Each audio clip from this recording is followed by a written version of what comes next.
नमस्कार दर्शक बंधु, जय श्री राम, जय हनुमान। आज भिडियो को आपण मानक स्वागत। दर्शक बंधु, आज भिडियो रे आमे जानिबा वर्ष 2026 रो सबुठारु भाग्यशाली राशि मानक विषय रे।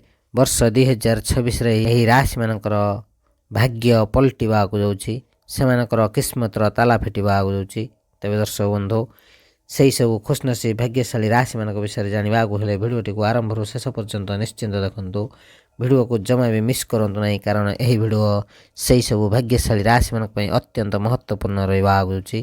तबे दर्शक बंधु, वर्ष 2026 रो भाग्य भविष्य विषय जानिबा पूर्वरु भिडियोटी गोटे लाइक कमेंट शेयर एवं चैनल को सब्सक्राइब करबा सहित कमेंट बॉक्स रे सहोदर जय बजरंगबली लिखि दियंतु। भगवान बजरंगबली विशेष कृपा आपन मध्ये मिलिबो। तबे दर्शक बंधु, वर्ष 2026 रो आरंभ होई सारिछि। एही वर्ष 2026 रे दुनिया रे राज करबा आगु जाउछन्ते भाग्यशाली राशि माने। हाँ दर्शक बंधु, आज रे भिडियो रे आमे जानिबा ज्योतिष शास्त्र अनुसार वर्ष 2026 रो वर्षटी केउ राशि व्यक्ति मानक पई गोल्डन टाइम रहिबा आगु जाउछि। तबे दर्शक बंधु, एबे जानिबा सर्वप्रथम राशि मेष राशि।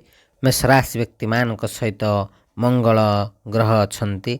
जेतबेले सूर्यंकर उताप मंगल रे पड़े, सेतबेले सूर्य मंगलक मिलनरु महासंयोग घटिबा आगु जाउछि, जहाँकि मेष राशि व्यक्ति मानक अत्यंत शुभ फल देवा आगु जाउछि। मेष राशि व्यक्ति माने बहुत धन रोजगार करबा आगु जाउछन्ती। सेमाने निज चाकरी अनुसार बहुत पैसा रोजगार करबा आगु जाउछन्ती। मेष राशि व्यक्ति मानक पई गोल्डन समय आसीबा आगु जाउछि। मेष राशि व्यक्ति मान आपनक समय बहुत भल रहबा। आपनकर समस्त कार्य सफलतार सहित पूर्ण हेबा आगु जाउछि। आपनक चाकरी क्षेत्ररु बहुत सारा शुभ फल पाइबे, आयर वृद्धि हेबो। हाँ दर्शक बंधु, भगवान बजरंगबली विशेष कृपा आपन पर रहिबा आगु जाउछि। सूर्य एवं मंगलंकर महाशुभ संयोग अत्यंत शुभ फल मेष राशि व्यक्ति मान को मिलबा आगु जाउछि। मेष राशि व्यक्ति मान आपन पई गोटे उपाय कहबो, जहा करबा द्वारा आपनकर भाग्य संपूर्ण भाव परिवर्तन हेबो। प्रत्येक मंगलवार दिन हनुमान सिंदूर नै हनुमान को अर्पण करंतु। निश्चिंत भाव आपन को शुभ फल प्राप्त हेबा। आपनकर भाग्य परिवर्तन हेबारु केही भी अटकै परिबे नाही। मंगलवार दिन संध्या समय रे यही उपायटी करंतु, निश्चिंत भाव शुभ फल प्राप्त हेबो। हाँ दर्शक बंधु, सारा वर्ष जदि आपण प्रत्येक मंगलवार यही कार्य करते, निश्चिंत भाव आपन को शुभ फल प्राप्त हेबा। आपण चाकरी छाड़ी बिजनेस करि पारंती। कौनसी एस्ट्रोलॉजी पाखु जिबार दरकार नाही, कारण यही उपायटी करी आपण निश्चिंत भाव समस्त कार्य रे शुभ फल पाइबा आगु जाउछन्ती। परवर्ती राशिटी होची वृष राशि। वृष राशि व्यक्ति माने आपण मानक पई समय बहुत भल रहिबा आगु जाउछि। वृष राशि व्यक्ति माने बहुत इमोशनल होइथांती। वृष राशि शुक्रंकर राशि होइथाय। हाँ दर्शक बंधु, वृष राशि व्यक्ति मान को कहबा आगु चाहूछु, वृष राशि व्यक्ति माने बहुत अट्रैक्टिव हेबा आगु जाउछन्ती। आपण पाखरे धन प्रेम सब किछि रहिबा आगु जाउछि। वर्ष 2026 टी आपण को बहुत शुभ फल देबा आगु जाउछि। आपण मान को आपण मन पसंदर खाद्य मिलबा आगु जाउछि। आपण को जीवन रे केवल छोट मोट समस्या देखा जीवो, जहा कि आपनकर संपर्क भल मिलिबो नाही। छोट मोट संपर्क रे समस्या देखा जाई पारे। एही वर्ष 2026 रे आपण संपर्क को बंचेकी रखिबा आगु पड़िबो। हाँ दर्शक बंधु, आपण पई उपायटी हेउछि, आपण आपन परिवार सहित कौनसी एक भल तीर्थ यात्रा करंतु एवं निज जीवन साथी को किछि शॉपिंग करी दियंतु, जहा फल आपन को शुभ फल प्राप्त हेबो। आपन जीवन साथी को जेते खुशी रखिबे, आपन पाखरे सेते धन बढ़िबो। हाँ दर्शक बंधु, वृष राशि व्यक्ति माने आपन जदि आपन जीवन साथी को शॉपिंग करबा को नियंती, तबे सेही दिन रही नोट करंतु आपन जीवन रे आर्थिक स्थिति वृद्धि पाइबो। हाँ दर्शक बंधु, वृष राशि व्यक्ति माने जदि निज जीवन साथी को बिना कहिबा द्वारा मागिबा पूर्वरु किछि दियंती, तबे निश्चिंत भाव आपन शुभ फल प्राप्त हेबो। एही राशि व्यक्ति मानक पई गोल्डन समय आसीबा आगु जाउछि। वर्ष 2026 टी मध्य दुईटी राशि पई बहुत समस्या नै कि आसुछि। तबे एबे जानिबा सेही दुईटी राशि मानक विषय रे, जे मानक जीवन रे वर्ष 2026 रे बहुत समस्या आसीबा आगु जाउछि।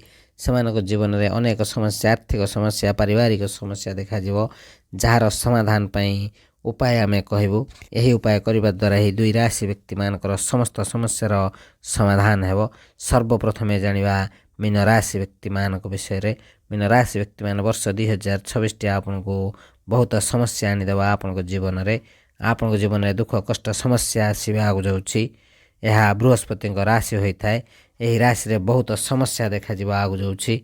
हाँ दर्शक बंधु वर्ष 2026 देवगुरु बृहस्पति राशि परिवर्तन होची मीन राशि व्यक्ति मैंने बहुत बुद्धिशाली लोक होती आपण मैंने हलदिया रंगर वस्त्र दान करंतु निश्चिंत भाव आपन को शुभ फल प्राप्त हेब। कदली दान करंतु जहाद्वारा आपण जीवन में थिबा समस्यार समाधान हेब। वर्ष 2026 आपन को शुभ फल प्राप्त हेब। आपन को धैर्यर सहित काम करने आगु पड़ो कौन से प्रकार राग करंतु नहीं आपण जीवन में भल मंद समय लागिक ही रही आपण निजको शांत रखंतु राग उपरे नियंत्रण रखंतु निश्चिंत भाव शुभ फल प्राप्त हेब। आपण हलदिया रंगर वस्त्र दान करंतु एवं कदली दान करंतु निश्चिंत आपको शुभ फल प्राप्त हेब। मीन राशि व्यक्ति माने आपण माने ओम नमः शिवाय मंत्र जप करंतु निश्चिंत भाव शुभ फल प्राप्त हेब। ना आपण को राग आसब ना आपण घरे कौन समस्या देखा तेरे दर्शक बंधु परवर्ती राशि हूँ सिंह राशि। सिंह राशि व्यक्ति मैंने बहुत रागी स्वभाव होती सूर्यदेवंकर वर्ष हो वर्ष 2026 आप निजे ही अनुभव करेंगे राग कौन पर आसूँ मत। सिंह राशि व्यक्ति मैंने भल भाव ध्यान दिंतु वर्ष 2026 जमा भी रागंतु ना जदि आपण रागिबे निश्चिंत भाव आपण जीवन में वर्ष 2026 अनेक समस्या देखा सिंह राशि व्यक्ति माने आपण जदि आपण राग को नियंत्रण रखती एवं रूपार कौन एक रिंग हाथ में पिंधती गोलर रिंग कौन डिजाइन न होता दरकार प्लेन गोलर रिंग गोटे हाथ में पिंधतु जहाँ आपको शुभ फल देव। जदि आपण रूपार मुदी पिंधि पारना तेबे रूपार गोटे गोल कॉइन भली हो कि छोटिया गोटे गोल जिनस को निज पर्स रे रखंतु किंबा पॉकेट रे रखंतु निश्चिंत भाव शुभ फल प्राप्त हेब। आपण बहुत जगह को अट्रैक्ट करेंगे। हाँ दर्शक बंधु वर्ष 2026 आपण जीवन में थिबा समस्त समस्यार समाधान हेब। ये छोट छोट उपाय करंतु एवं राग उपर टिके नियंत्रण रखंतु। तेबे दर्शक बंधु एबे जानिबा सेही सब राशि मानक विषय रे जो माने विवाहर अपेक्षा रे रहिसंती जो मानकर विवाह हेई पारु नाही सेमानकु कहबाकु चाहूछु आपण कौन उपाय कले आपणकर विवाह सहजरे हेब एवं आपणकर जीवन भलरे भलरे चलिबो। तेबे दर्शक बंधु यही उपायटी करंतु वर्षर 2026 आपण यही उपाय करंतु निश्चिंत भाव आपणकर विवाह हेबा सहित आपण को बिजनेस रो बहुत सारा लाभ मिलिबो। आपण को छोट उपायटी करबाकु पड़िबो। हाँ दर्शक बंधु वर्ष 2026 आईटी दिगरे काम करुवा व्यक्ति मानक बहुत सारा शुभ फल मिलवा आगु जाऊँगी। हाँ दर्शक बंधु वर्ष 2026 जो मैंने आईटी रे कार्य कर भल भाव करंतु निश्चिंत भाव आपको शुभ फल प्राप्त हे। वर्ष 2026 आप विवाह करने को हेले आपण निजर पितामाता ठारू अनुमति नियंतु एवं आशीर्वाद नियंतु। आपण पिता नमस्कार करंतु पिता पाद छुई नमस्कार करंतु एवं आपण पिता सहित कथा हेबा समय रे धला रंगर सार्ट टी दान करंतु एवं जदि आपण प्रेम करुछंती आपण पिता आगरे यही विषय रे निश्चिंत भाव कहतु आपणकर विवाह निश्चिंत भाव हेब। आपणकर पिता जदि आपणक साथी रे थे तेबे आपण जीवन में जहाँ चाहिए ताहा करि परिबे। हाँ दर्शक बंधु वर्ष 2026 हूँ सूर्यंकर वर्ष। जदि आपण विवाह पई चाहूचंती निश्चिंत भाव यही उपायटी करंतु पिता को गोटे धला सार्ट दान करी पिता सहित निज विवाह विषय आलोचना करंतु पिता पाद छुई आशीर्वाद नियंतु निश्चिंत भाव आपणकर यही वर्ष 2026 विवाह हेब ही हेब 100% यही उपाय करंतु निश्चिंत भाव आपण विवाहर मध्य जोग रही। 12 राशि मान को कहबाकू चाहूँचु वर्ष 2026 आपण भगवान ऊपर विश्वास रखंतु एवं जेकोसी कार्य करेंगे ताहा पूर्व आपण आराध्य देवता को स्मरण करी जो कार्य करेंगे से आपको शुभ फल प्राप्त हेब। संपूर्ण भाव भगवान ऊपर विश्वास भरोसा रखंतु निश्चिंत भाव आपको शुभ फल प्राप्त हेब। तेबे दर्शक बंधु एबे गोटे एमिति उपाय कहबू जहाद्वारा आपणकर समस्त इच्छा समस्त स्वप्न पूरण हेब। दर्शक बंधु जदि आपणकर दीर्घ दिन हेब कौन से कार्य हो पारना कौन से कार्य करने को चाहूँगी ତାହା କରିବା ଦ୍ୱାରା ଠିକ୍ ହେବ କି ଭୁଲ ହେବ ଜାଣିବାକୁ ଚାହୁଁଛନ୍ତି ତେବେ ନିଶ୍ଚିନ୍ତ ଭାବେ ଗୋଟେ କାଗଜଟି ନିଅନ୍ତୁ। ତାହା ଦେହରେ ଆପଣ ଯେଉଁ କାର୍ଯ୍ୟ କରିବେ ତାହାକୁ ଲେଖି ଦିଅନ୍ତୁ ଏବଂ ସେହି କାଗଜଟିକୁ ନେଇ ଆପଣ ଭାଙ୍ଗିକି ଆପଣଙ୍କର ଆରାଧ୍ୟ ଦେବତାଙ୍କ ପାଖରେ ରଖିଦିଅନ୍ତୁ। ଯେଉଁଠି ବି ଆପଣ ପୂଜା ଅର୍ଚ୍ଚନା କରୁଛନ୍ତି କିମ୍ବା କୌଣସି ମନ୍ଦିରରେ ରଖିଦିଅନ୍ତୁ ଏବଂ ଏହାପରେ ସେହି କାଗଜଟିକୁ ସନ୍ଧ୍ୟା ସମୟରେ ଆଣି ଶୋଇବା ପୂର୍ବରୁ ତକିଆ ତଳେ ରଖିଦିଅନ୍ତୁ ଏବଂ ରାତିରେ ନିଶ୍ଚିନ୍ତ ଭାବେ ଆପଣଙ୍କୁ ସ୍ୱପ୍ନ ହେବ ଆପଣଙ୍କର ଏହି କାର୍ଯ୍ୟ କେମିତି ହେବ ଏବଂ ସଫଳ ହେବ କି ନାହିଁ। ଯଦି ଆପଣଙ୍କୁ ପଜିଟିଭ୍ ସ୍ୱପ୍ନ ଆସେ ତେବେ ନିଶ୍ଚିନ୍ତ ଭାବେ ଜାଣିପାରିବେ ଆପଣଙ୍କର କାର୍ଯ୍ୟ ସମାପ୍ତ ହେବା ଆଗକୁ ଯାଉଛି। ଖୁବ୍ ଶୀଘ୍ର ଆପଣଙ୍କୁ ଶୁଭ ଫଳ ପ୍ରାପ୍ତ ହେବ। ଯଦି କୌଣସି ନେଗେଟିଭ୍ ସ୍ୱପ୍ନ ଆସେ ତେବେ ସେହି କାର୍ଯ୍ୟ କରିବାରୁ ଟିକେ ଦୂରେଇକି ରୁହନ୍ତୁ, ଧୈର୍ଯ୍ୟ ଧରନ୍ତୁ, ସମୟକୁ ଅପେକ୍ଷା କରନ୍ତୁ। ଏହି ଉପାୟଟି କରନ୍ତୁ, ନିଶ୍ଚିନ୍ତ ଭାବେ ଆପଣଙ୍କୁ ଶୁଭ ଫଳ ପ୍ରାପ୍ତ ହେବ। ପ୍ରତ୍ୟେକ ବ୍ୟକ୍ତିମାନଙ୍କ ପାଇଁ ଏହି ଉପାୟ ନିଶ୍ଚିନ୍ତ ଭାବେ ମହତ୍ତ୍ୱପୂର୍ଣ୍ଣ ରହିବା ଆଗକୁ ଯାଉଛି। ତେବେ ଦର୍ଶକ ବନ୍ଧୁ, ଏବେ ଜାଣିବା ବର୍ଷ 2026ରେ ଏମିତି କ'ଣ ଭୁଲ ଆପଣମାନେ କରିବେନି ଯାହାଦ୍ୱାରା ଆପଣଙ୍କର ଜୀବନରେ ସମସ୍ୟାରୁ ଆପଣ ମୁକ୍ତି ପାଇବେ।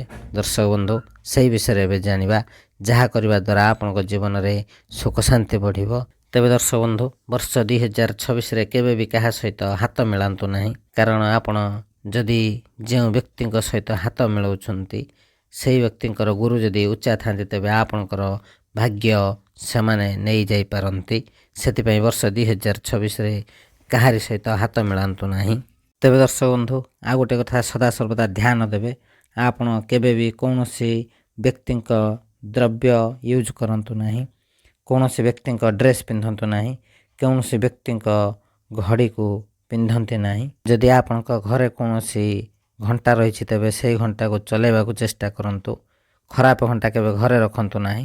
ଆପଣଙ୍କ ଘରେ ଯେଉଁ ଘଡ଼ି ଅଛି ସେହି ଘଡ଼ିକୁ ଆପଣ ସଦାସର୍ବଦା ଚାଲୁ ରଖନ୍ତୁ ଏବଂ ବର୍ଷ 2026ରେ ଆପଣ ଶୁଭ ଫଳ ପାଇବାକୁ ହେଲେ 6 ନମ୍ବର ଏବଂ 16 ନମ୍ବର ଆପଣମାନଙ୍କ ପାଇଁ ଅତ୍ୟନ୍ତ ଶୁଭ ଫଳ ଦେବ। ନମ୍ବର 6 ଏବଂ 16 ନମ୍ବର ସମସ୍ତ ବ୍ୟକ୍ତିମାନଙ୍କ ପାଇଁ ଲକି ନମ୍ବର ରହିବ। 2026ର ସବୁଠାରୁ ଶୁଭ ସଂଖ୍ୟା ହେଉଛି 6 ଏବଂ 16। ତେବେ ଦର୍ଶକ ବନ୍ଧୁ, ଆଜିର ଭିଡ଼ିଓରେ ଆମେ ଜାଣିଲେ ବର୍ଷ 2026ରେ କ'ଣ କଲେ କ'ଣ ଫଳ ମିଳିବ ଏବଂ ଛୋଟ ମୋଟ ଏମିତି କିଛି ଉପାୟ କରିବା ଦ୍ୱାରା ଆପଣଙ୍କ ଜୀବନ ସମ୍ପୂର୍ଣ୍ଣ ଭାବେ ପରିବର୍ତ୍ତନ ହୋଇଯିବ। ତେବେ ଦର୍ଶକ ବନ୍ଧୁ, ଭିଡ଼ିଓଟି ଯଦି ଆପଣଙ୍କୁ ଭଲ ଲାଗିଥାଏ ତେବେ ନିଶ୍ଚିନ୍ତ ଭାବେ ଭିଡ଼ିଓଟି ଗୋଟେ ଲାଇକ୍, କମେଣ୍ଟ, ସେୟାର ଏବଂ ଚ୍ୟାନେଲକୁ ସବସ୍କ୍ରାଇବ୍ କରିବା ସହିତ କମେଣ୍ଟ ବକ୍ସରେ ସହୋଦର ଜୟ ଜଗନ୍ନାଥ ଲେଖିଦିଅନ୍ତୁ। ପ୍ରଭୁ ଜଗନ୍ନାଥଙ୍କର ବିଶେଷ କୃପା ଆପଣଙ୍କ ମଧ୍ୟ ମିଳେ। ତେବେ ଦର୍ଶକ ବନ୍ଧୁ, ଆଜିର ଭିଡ଼ିଓକୁ ଏଇଠି ରଖୁଛୁ। ଭିଡ଼ିଓଟିକୁ ଶେଷ ପର୍ଯ୍ୟନ୍ତ ଦେଖିଥିବାର ଅଶେଷ ଅଶେଷ ଧନ୍ୟବାଦ। ଭିଡ଼ିଓଟିକୁ ସାଙ୍ଗସାଥି, ବନ୍ଧୁବାନ୍ଧବ ଏବଂ ପ୍ରିୟଜନଙ୍କ ସହିତ ସେୟାର କରିବାକୁ ଜମା ବି ଭୁଲନ୍ତୁ ନାହିଁ। ଆଜିର ଭିଡ଼ିଓକୁ ଏଇଠି ରଖୁଛୁ। ନମସ୍କାର, ଜୟ ଜଗନ୍ନାଥ, ଜୟ ମା ଲକ୍ଷ୍ମୀ।